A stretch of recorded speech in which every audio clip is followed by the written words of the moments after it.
Hello friends, હું છું તમારો મિત્ર દિગ્વિજયસિંહ ઝાલા. શિરડી અને શનિ સિંગડાપુરના દર્શન કર્યા પછી અમે ગ્રીષ્મેશ્વર મહાદેવ જ્યોતિર્લિંગના દર્શન કરવા માટે નીકળી ગયા. ત્યાં અમારો પ્રોગ્રામ સાંજ સુધી પહોંચવાનો છે.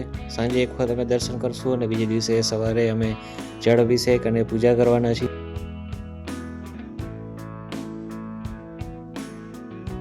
હર હર મહાદેવ.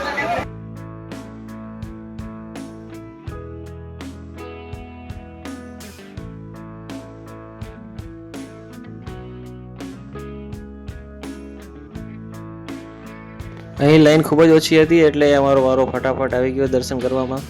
અહીં જેન્ટ્સે શર્ટ અને ટી શર્ટ રિમૂવ કરીને દર્શન કરવાના છે. લેડીઝ ડ્રેસ અથવા સાડી પહેરીને દર્શન કરી શકે છે, જળાભિષેક કરી શકે છે.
ઉત્તરાયણના દિવસે અમે ગ્રીષ્મેશ્વર મહાદેવના દર્શન કરતા હતા એટલે અમને ત્યાં તેના જ પ્રાંગણમાં પતંગ ઉડાડવાનો પણ મોકો મળી ગયો. બીજા લોકો પતંગ ઉડાડતા હતા, થોડીવાર અમે બી ટ્રાય કરી લીધી. સાંજના દર્શન કર્યા પછી અમે નજીકમાં જ એક ભદ્ર મારુતિ હનુમાનજીનું મંદિર છે, જેને સૂતા હુઆ હનુમાન કહેવાય છે, એ દર્શન કરવા અમે ગયા હતા.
દર્શન અને ડિનર કર્યા પછી અમે હોટલ તરફ રવાના થઈ ગયા. કાલે સવારે અમે 5 વાગે ઉઠી અને 6 વાગ્યાના પહેલાં દર્શન કરવાના છીએ અને પૂજા કરવાના છીએ.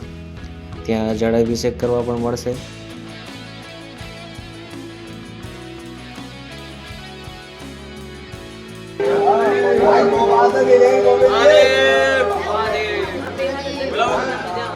ઓમ નમઃ પાર્વતે પતે હર હર મહાદેવ.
ગ્રીષ્મેશ્વર જ્યોતિર્લિંગના દર્શન કર્યા પછી અમે લોકો અહિલ્યાબાઈ હોલકર શિવાલય તીર્થકુંડ જોવા ગયા હતા.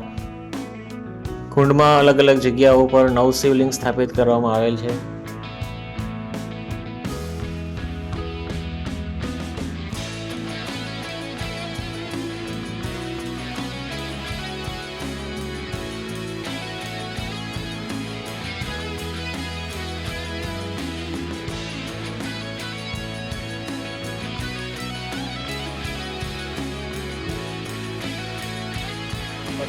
સૂર્યદેવને નમસ્કાર કરો. ભાસ્કરાય વિદ્મહે મહાતેજાય ધીમહિ તન્નો સૂર્યઃ પ્રચોદયાત્.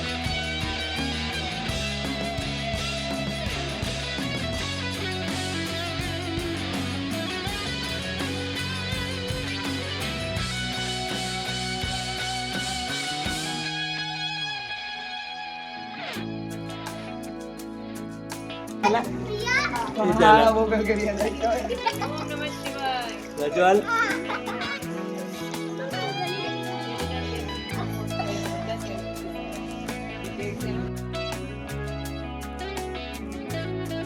મંદિરની સામે જ એક ખૂબ જ સરસ સાઉથ ઇન્ડિયન હોટલ છે.